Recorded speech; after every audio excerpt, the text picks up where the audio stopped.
Naipasa na kahapon ika-20 ng Nobyembre ang kontrobersyal na Sin Tax Bill.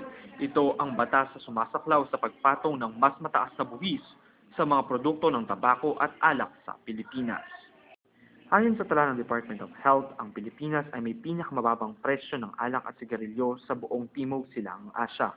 Kabaligtaran naman sa bilang ng daming ng tao na kumukonsumo nito na aabot sa 17 milyon. Well, for me, ako kasi I smoke din. I think okay lang naman. Pero yun nga lang magtataas. So, I guess it would be harder for some people to purchase yung mga yun. Pero if ever man na itaas nga nila yung price, sana naman something to good use sa government. Siyempre, kinakabahan dahil siyempre hihina na yung paninda ng sigarilyo namin. Pero kagandahan, no, mababawasan na yung mga naninigarilyo. Mababawasan na yung mga nagsisigarilyo ng 10 piraso sa isang araw.